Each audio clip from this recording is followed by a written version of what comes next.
Au cœur de l'année de la Miséricorde, au soir du mercredi saint, s'ouvre le jubilé de Notre-Dame du Puy-en-Velay. Jusqu'au 15 août, les pèlerins qui vont accomplir la démarche jubilaire recevront l'indulgence du Grand Pardon. Un moment exceptionnel lorsque la fête de l'Annonciation coïncide avec le Vendredi Saint. En effet, depuis 1065, ce n'est que le 31e jubilé en Haute-Loire.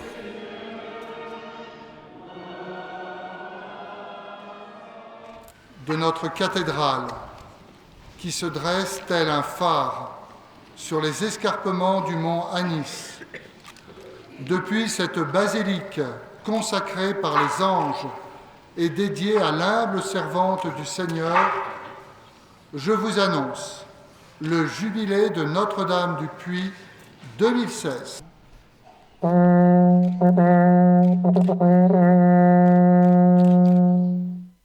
Le chauffard retentit et lance le Grand Pardon 2016 avec le Jubilé des prêtres, ce moment de joie sous le regard de la Vierge Noire partagé par les 80 prêtres du diocèse du Puy. La coïncidence des deux dates, le Vendredi Saint et l'Annonciation, ça veut dire quelque chose d'extraordinaire. C'est les deux mystères de la foi chrétienne. C'est le mystère de l'incarnation, l'Annonciation, et le mystère de la rédemption, le mystère pascal, la croix. Donc c'est finalement l'essentiel de la foi chrétienne qui est résumé dans ce jubilé. C'est aussi le début de la vie du Christ et la fin de sa vie. Donc c'est toute la vie de Jésus qui est résumée dans ce jubilé. Finalement, c'est l'occasion de rappeler que le Seigneur nous rejoint dans toute notre vie. Et donc on propose des jubilés adaptés pour que chacun s'y retrouve. Et c'est l'occasion surtout de se convertir, de se tourner vers le bon Dieu. C'est ça le plus important. Premier temps fort, l'accueil des pèlerins au village du Jubilé. Eh bien, bienvenue dans notre village du Jubilé. Donc, si vous désirez faire la démarche jubilaire, on va vous donner les documents. Oui. Alors, la démarche jubilaire passe par un parcours à étapes où chacun chemine à son rythme. Voilà, pour moi, le moment important, ça a été déjà le départ de la maison, de laisser mon cadre, mon cocon familial et de prendre ce chemin parce que ce chemin, ça fait longtemps qu'on veut le faire, mon mari et moi, et qu'il a une importance capitale pour nous deux. Le Jubilé propose de vivre un chemin de conversion.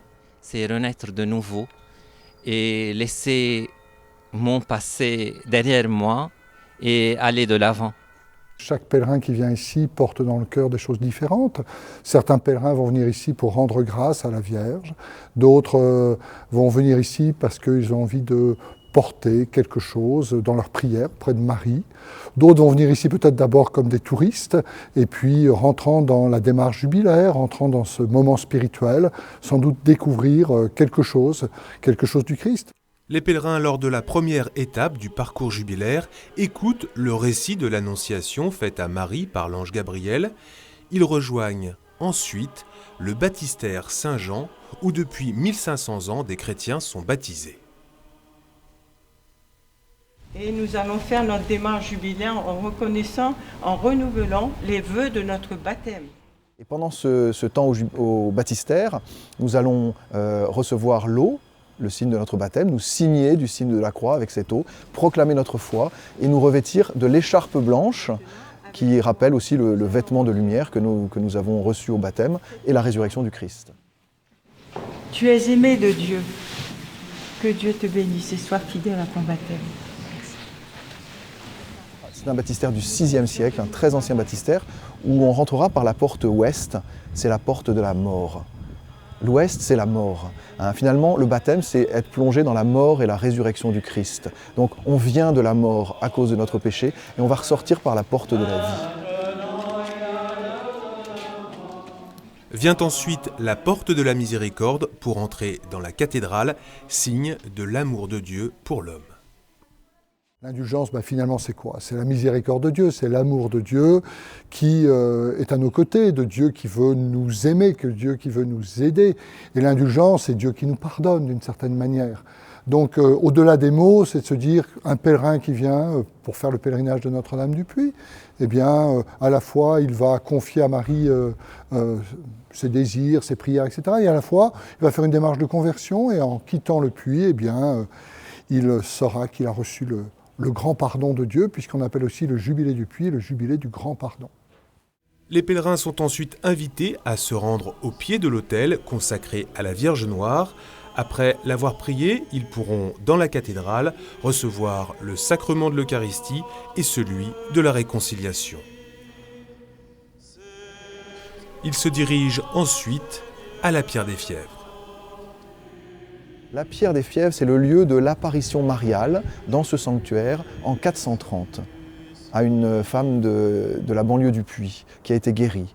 Donc c'est vraiment le lieu d'origine de la cathédrale, c'est le lieu où elle a été guérie, c'est le lieu où on dépose notre humanité blessée, où on dépose nos souffrances et nos difficultés, tout ce qui fait notre vie, un peu imitant le Christ mort déposé sur cette pierre du Saint-Sépulcre.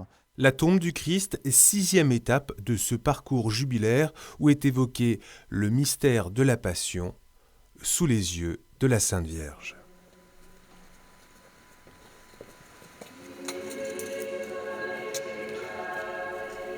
Le vendredi saint, les pénitents blancs ont ouvert le chemin de croix de manière personnelle, anonyme, comme le symbolise l'habit traditionnel.